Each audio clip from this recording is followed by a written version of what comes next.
Man, I don't know what you're talking about.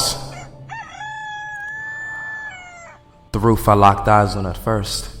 My heart dropped in disbelief as I saw the piercing eyes of His Majesty gaze at me. Prophecy fulfilled. That in the midst of adversity I would deny Him adamantly. What have I done? The Son of Man I disowned, my one true friend all my life I have known. And as the guard seized him away, I promptly broke into a run. As fast as I could, away from the cheers of the capture of an innocent man, the mocking in spite of an unblemished land. And gasping for air, I finally fell to my knees, overcome with grief and wept bitterly. Reminiscing to the night, my brothers and I were on the ocean, where through the horrid storm my Savior approached our boat, while graciously walking on water, and halfway I walked, not trusting if this was safe, and collapsed feet first into the wave.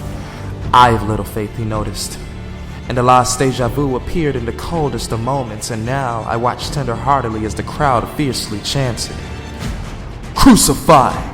Crucify!" The beatings were not enough, no, they wanted to see Him die. The Son of God, the great I Am, He claimed.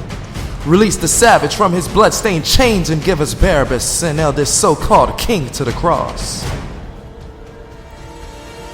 I cringed when the spike bore through the flesh and bone of His feet, angry and torn that He was punished for the good news that He preached.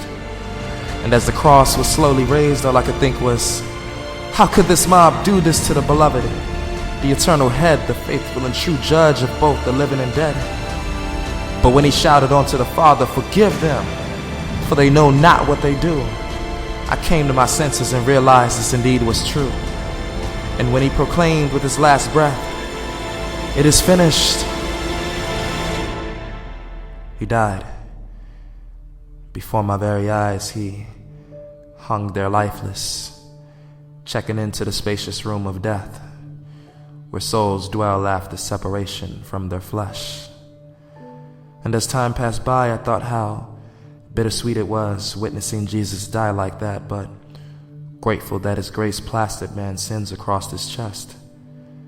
And despite my missteps in light of what was fear but now regret, I, Peter, witnessed firsthand God's love through Christ at its deepest depth.